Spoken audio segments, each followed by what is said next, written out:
क्या तो बृजमोहन श्रीवास्तव, आपको क्या लग रहा है? आप इत्तेफाक रखते हैं राजीव की इस बात से कि भाई जो मेयर है वो बीजेपी का होगा? पूजा जी, आज आपके चैनल पे जितने बेहतर तरीके से राजनीति का विश्लेषण किया है, राजीव भाई ने किया, जगदालय जी ने किया, किशोर तिवारी जी ने किया, तब इसके बाद मैं सोचता हूँ ज्यादा कुछ कहने की गुंजाइश नहीं है। ये बात बिल्कुल सच है कि राजनीति के बहुत सारे आयाम होते हैं और उनकी संभावनाओं के ऊपर जो अच्छे नेता होते हैं वो उस पर काम भी करते हैं। और शायद इसी बात को ध्यान में रखते हुए एकनाथ शिंदे साहब ने अपने अपने पार्षदों को एक जगह बुलाया है। उनके साथ वो प्रशिक्षण की भी बात कर रहे होंगे, मूल्यांकन भी कर रहे होंगे, लेकिन उसके पीछे मकसद यही होगा कि सारे लोग एक जगह बैठे जिससे कि बेहतर निर्णय लिया जा सके।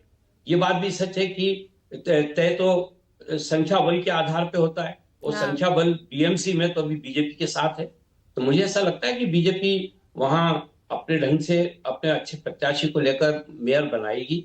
और आदरणीय शिंदे साहब बहुत समझदार राजनेता हैं, वो जानते हैं कि स्थिति क्या है। जितनी ऑनेस्टी से आपने ये बात कही है कि आइडियली होना चाहिए भाई, अगर आंकड़ा ज्यादा आंकड़ा यहाँ बीजेपी के साथ है तो मेयर उन्हीं का होना चाहिए, तो उतनी ऑनेस्टली बताइए कि बीजेपी का मजबूत होना कहीं ना कहीं आप हो या शिंदे, एकनाथ शिंदे की पार्टी हो, कोमा में नहीं जा रहे हैं आप लोग? देखिए, नहीं, कोमा में नहीं जा रहे। जब भी गठबंधन होता है तो गठबंधन में कॉमन मिनिमम प्रोग्राम के ऊपर चीजें तय होती है और सारे राजनीतिक दलों को अपना अपना विस्तार करने की, अपने संगठन को और अपनी पार्टी को मजबूत आपका विस्तार किधर हो रहा है? चाचा की तरफ हो रहा है, कहाँ हो रहा है? देखिए, हम लोग मैदान में थे और मैदान में हैं।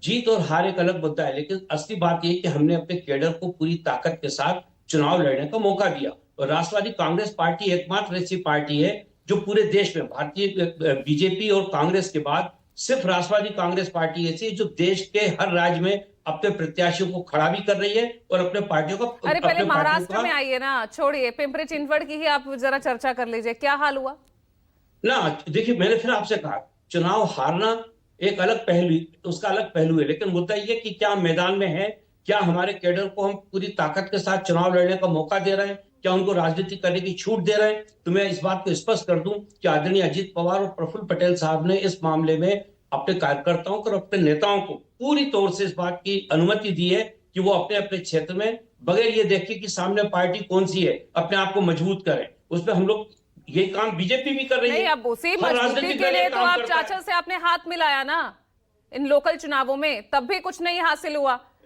तो महाराष्ट्र में क्या क्षेत्रीय पार्टियां, क्या वो अब कमजोर हो गई हैं बीजेपी का जिस तरह से फैलाव और विस्तार हो रहा है? पूजा जी, मैं फिर इसको स्पष्ट कर दूं, ठाणे की अगर बात करें तो वहां पर बीजेपी और शिवसेना ने आपस में आमने सामने चुनाव लड़ा है। हाँ। तो ये कहना बिल्कुल गलत हो जाएगा। कहीं साथ भी है और कहीं एक दूसरे के खिलाफ भी है, क्योंकि हमको विस्तार करना है। इसमें हम किसी का चेहरा देख के राजनीति नहीं कर सकते। लेकिन हासिल फिर वही बटा सन्नाटा हो गया